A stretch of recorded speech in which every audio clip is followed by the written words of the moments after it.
Hello everyone, कैसे हैं आप सब। आई होप आप सब बहुत अच्छे होंगे और अपने काम को बेहतर तरीके से मन लगाकर कर रहे होंगे। दोस्तों, डॉक्टर नॉर्मन विंसेंट पील जी का कहना है कि आप वो नहीं होते जो आप सोचते हैं कि आप हैं, बल्कि आप जैसा सोचते हैं वैसा ही आप बन जाते हैं। तो उनका सीधा सा कहना है कि सारी चीज़ें, सारी सिचुएशन आपके थिंकिंग पर ही डिपेंड करता है। तो आप अपने शब्दों पर ध्यान दें, आप अपने विचार बदल सकते हैं।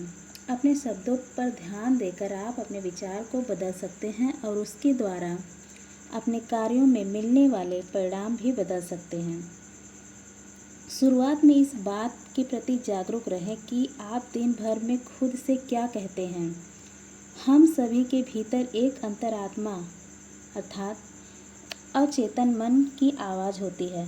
अधिकांशतः हम खुद से जो कहते हैं वो नेगेटिव पॉइंट, आलोचनात्मक तथा आत्म सीमित करने वाला होता है। आप खुद से यह कहते हुए पाए जाते हैं कि मैं यह नहीं कर सकता, मैं जब भी कोई काम करने जाता हूँ या जाती हूँ तो मुझसे ये काम खराब हो जाता है अर्थात बिगड़ जाता है। ऐसे विचार आपके विरुद्ध काम करते हैं।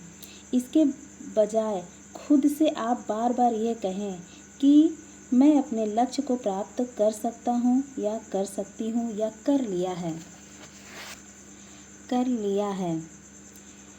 इस बात को आप नियमित रूप से जिन शब्दों पर ध्यान करते हैं उसके बारे में जागरूक होना आपके लिए बहुत ही ज़्यादा ज़रूरी है।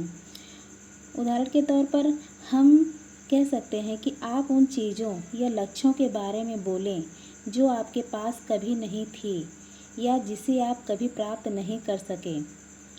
आप खुद अपनी अवहेलना करते हैं।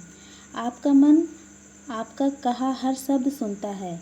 इसी कारण आप किसी चुंबक की तरह उन घटनाओं या परिस्थितियों की ओर आकर्षित कर लेते हैं जो आपके प्रबल विश्वासों से मेल खाती है। अर्थात जब आप बार बार नेगेटिव पॉइंट बोलते हैं तो आपका अवचेतन मन उस चीज़ को सही मानकर उसी के अकॉर्डिंग काम करने लगता है। अतः यह तय कर लें कि आप अपने लक्ष्य के बारे में पॉजिटिव और केवल पॉजिटिव ही बोलेंगे तो आप देखेंगे कि आपके जीवन में धीरे धीरे बहुत ही सकारात्मक चीज़ें होना शुरू हो जाएंगी। दोस्तों, आज के लिए बस इतना ही। Thank you.